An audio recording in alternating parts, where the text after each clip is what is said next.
Bismillahirrahmanirrahim. Assalamualaikum warahmatullahi wabarakatuh. Alhamdulillahi rabbil alamin. Wassalatu wassalamu ala rasulillahil anbiya'i wal mursalin. Asyhadu an la ilaha illallah wa asyhadu anna muhammadan abduhu wa rasuluh. Sallallahu alaihi wasallam. La nabiyya wa la rasula ba'dah. Baik, segala puji dan kita aturkan kepada Allah Subhanahu wa taala. Alhamdulillah, pada kesempatan ini kita masih diizinkan oleh Allah untuk bertemu di mata kuliah filsafat ilmu ini. Mudah-mudahan berdoa kita kepada Allah Subhanahu wa taala ini menjadi amal soleh bagi kita semua.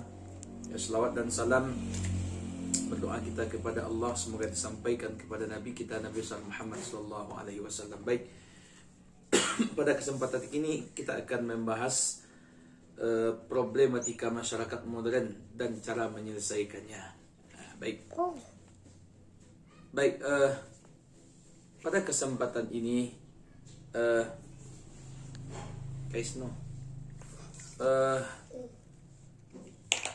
ada beberapa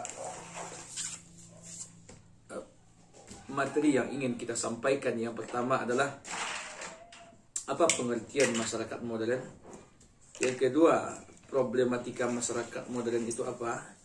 Lalu apa relevansi terhadap tasawuf, relevansi tasawuf dalam kehidupan modern? Lalu peran tasawuf dalam kehidupan modern dan perlunya akhlak tasawuf. Baik, yang pertama kita langsung saja pengertian masyarakat modern. Jadi kalau kita lihat dari padanan kata, masyarakat modern itu terambil dari dua kata. Yang pertama masyarakat dan modern.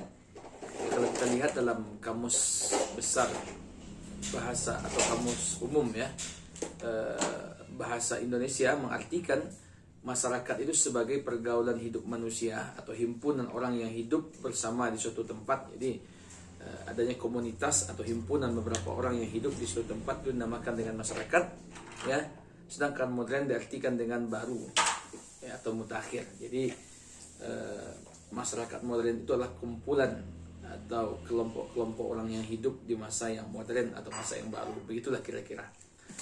Baik, ciri-ciri masyarakat modern itu antara lain yang pertama bersifat rasional. Jadi mereka itu bersifat rasional. Ini lebih mengutamakan pendapat akal pikiran. Jadi menggunakan akal pikiran. Itu salah satu sifat dan tanda-tanda masyarakat modern itu. Mereka lebih mengedepankan akal pikiran daripada emosi.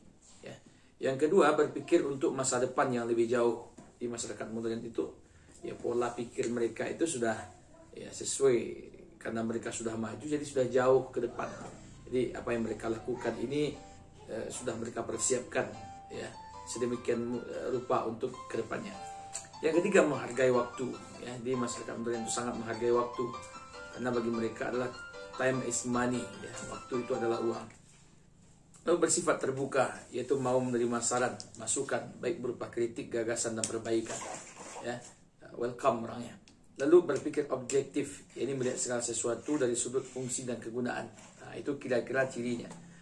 Lalu apa problem masyarakat modern itu? Salah satu ciri dari masyarakat modern adalah menjadikan ilmu pengetahuan dan teknologi di atas segala-galanya. Jadi bagi mereka ilmu dan teknologi itu merupakan sesuatu yang sangat tinggi.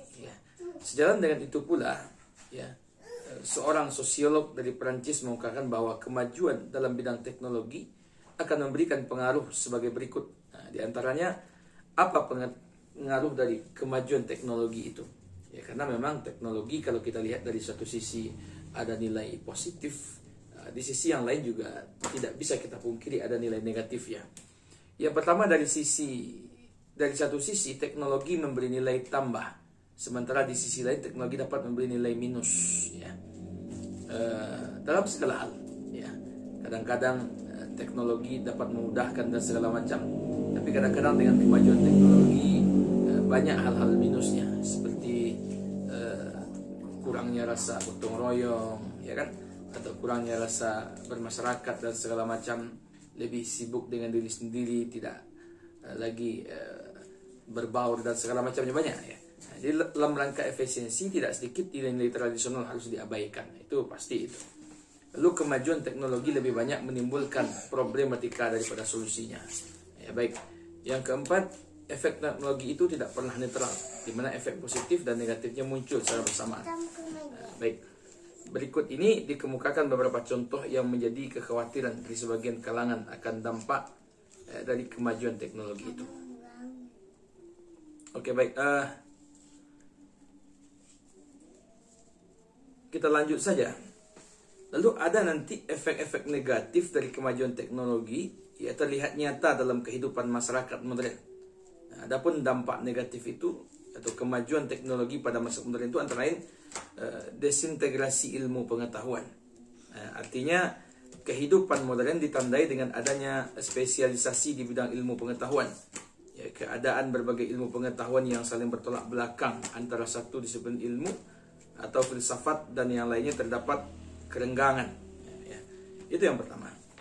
Yang kedua, kepribadian yang terpecah. Ya, karena kehidupan manusia modern dipolakan oleh ilmu pengetahuan yang coraknya kering dari nilai-nilai spiritual.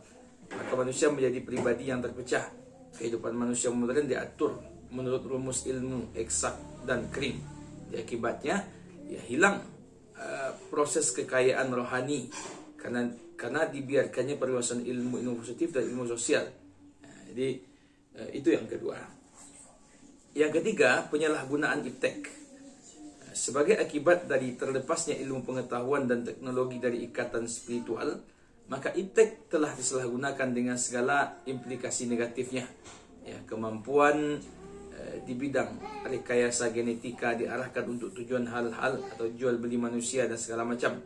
Kejanggihan di bidang teknologi, komunikasi dan lainnya digunakan untuk menggalang kekuatan yang menghancurkan moral umat. Jadi kalau kita lihat ini banyak ya penyalahgunaan iptek ini. Ya, di satu sisi iptek mendatangkan keuntungan yang luar biasa, di sisi yang lain iptek juga dapat dengan gampangnya disalahgunakan. Apakah terjadi segala macamnya penipuan dan segala macam human trafficking dan segala macamnya itu bisa melalui iptek dan segala macam. Baik, pendangkalan iman. Ini ya yang efek yang selanjutnya. Sebagian akibat lain dari pola pikir keilmuan, ya, khususnya ilmu-ilmu yang hanya mengetahui fakta-fakta yang bersifat empiris, menyebabkan manusia dangkal imannya. Mereka tidak tersentuh oleh informasi yang diberikan oleh wahyu. Karena begini, ya, karena majunya ilmu pengetahuan tanpa di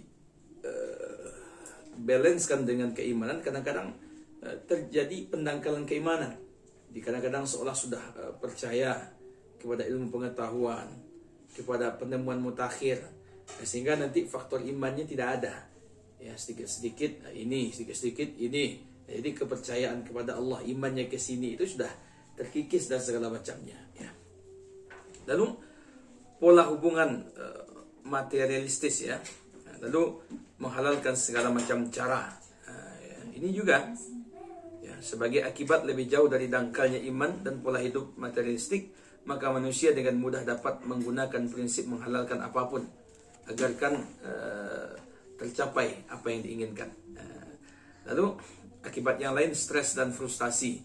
Jadi kehidupan modern yang demikian kompetitif menyebabkan manusia banyak menyerah, ya, menyerahkan seluruh pikiran, tenaga dan kemampuannya, sehingga nanti pada akhirnya mereka stres, ya, stres dan frustasi ketika tidak menemukan solusi dan jawaban daripada apa yang mereka cari.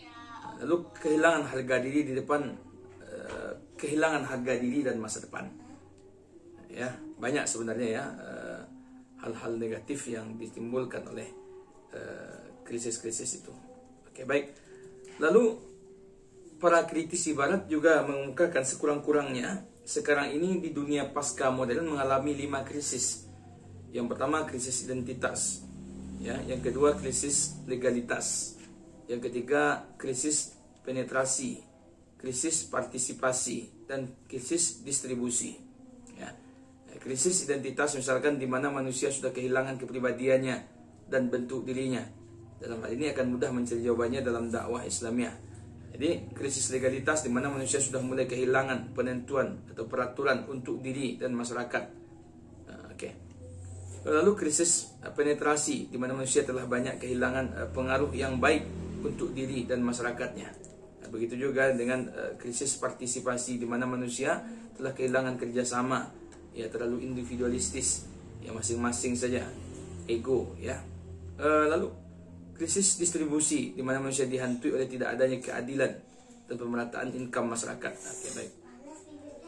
Lalu yang ketiga, apa relevansi tasawuf dalam kehidupan modern? Oke, ya sebelum kita bahas ini, ya, lalu pertama kita membahas dulu esensi tasawuf, ya, apa pentingnya, apa esensi tasawuf. Jadi prinsip asasi tasawuf itu yang dalam literatur barat disebut dengan sufisme itu ialah bahwa tidak ada wujud hakiki kecuali Allah. Dengan demikian kalimat syahadat yang pertama yaitu asyhadu an la ilaha illallah, tidak ada Tuhan selain Allah, dan Muhammad Rasul utusan Allah, ya, yang berarti la mawjuda illallah, tidak ada yang ada selain daripada Allah, atau la ma'buda illallah, tidak ada yang disembah selain daripada Allah. Oleh karena itu ruh manusia menurut tasawuf, ya, anugerah Tuhan dan berasal dari rohnya. Karena itu ia ingin berhubungan dengan sumber aslinya. Oleh karena itu roh kita ini adalah berasal dari Allah Subhanahu wa taala. Oleh karena itu tentu dia ingin berkoneksi, ya, atau berhubungan dengan Allah Subhanahu wa taala. Maka kita perlu dengan nilai-nilai, ya, apakah nilai keimanan, nilai tasawuf dan segala macamnya. Oleh karena itu tasawuf dan sufisme itu adalah kegiatan yang lebih dititik beratkan pada aspek historik Islam. Ia berbeda sama sekali dengan orientasi fikih dan syariah.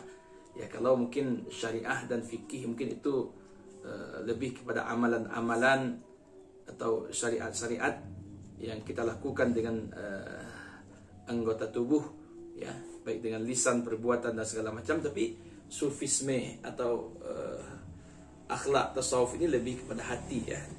Oleh karena itu orang tasawuf atau orang sufi itu lebih menitik beratkan, ya, sedekat mungkin mereka dengan Allah, sehingga ia dapat melihat Allah dengan mata hati atau mata batin mereka, ia merasakan bahwa sungguhnya Allah Subhanahu wa taala melihat mereka, memperhatikan mereka, ya. Ini kan bahagian daripada ihsan yang ditanyakan oleh malaikat.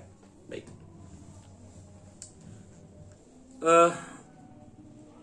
Apa tujuan sufi dalam mendekatkan diri sedekat mungkin dengan Allah sehingga dapat melihat Allah dengan mata batin? Baik, tinggalkan saya ini. Lalu tasawuf era klasik dan pertengahan. Oke, baik.